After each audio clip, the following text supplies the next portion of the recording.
రీసెంట్‌గా ఒక sugar patient ఏం చేశారంటే, ఇంట్లో షుగర్ చెక్ చేసుకున్నారంట. చెక్ చేసుకుంటే ఎక్కువ వచ్చిందని, ఒక్క పూట వాడే టాబ్లెట్ ఏం చేస్తున్నారు, 2 పూటలు వాడుతున్నారనమాట రెగ్యులర్‌గా. మీరు అలా చేయొచ్చా? లేదా? నేను చెప్తా వినండి. నార్మల్‌గా మీరు ఒక్క పూట వాడే టాబ్లెట్స్ 2 పూటలు, 3 పూటలు మాత్రం అస్సలు వాడకూడదు. ఎందుకో చెప్తా వినండి. నార్మల్‌గా కొన్ని మెడికేషన్స్ ఉంటాయి. లైక్ మీరు గ్లిమిప్రైడ్ నార్మల్‌గా వాడుతుంటారు గదా!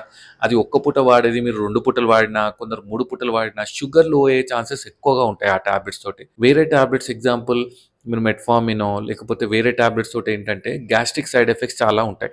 మీరు రికమెండెడ్ డోస్ కంటే మాక్సిమం ఎక్కువ డోస్ వాడారనుకోండి, ఈ వామిటింగ్స్ గానీ, లేకపోతే వేరే గ్యాస్ట్రిక్ సైడ్ ఎఫెక్ట్స్ అలా ఉండే ఛాన్సెస్ ఉంటాయి.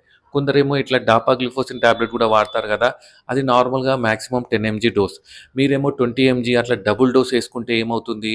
మీకు యూరిన్ ఎక్కువ నడవడం గానీ, లేకపోతే గ్యాస్ట్రిక్ సైడ్ ఎఫెక్ట్స్ గానీ, లేకపోతే ఇంకా చాలా హెల్త్ ఎఫెక్ట్స్ అనేది ఉంటాయన్నమాట. అందుకోసమే డాక్టర్ ఎంత డోస్ రాస్తే అంతే వేసుకోండి. ఒకవేళ మీకు అంత డౌట్ ఉంటే, షుగర్ ఎక్కువ ఉంటే, మీరు డాక్టర్‌ని కన్సల్ట్ అయ్యి డోసేజ్ అనేది అడ్జస్ట్ చేసుకోండి. అంతేగాని మీకు మీరు వేసుకుంటే దాని సైడ్ ఎఫెక్ట్స్ ఎక్కువగా ఉంటాయి. అండ్ దాని రికమెండెడ్ డోస్ కంటే ఎక్కువ డోస్ గూడా వాడకూడదు. అర్థమైంది గదా! ఇలా చేసే మీ ఫ్రెండ్స్ అండ్ ఫ్యామిలీకి ఈ వీడియో షేర్ చేయండి. Thank you.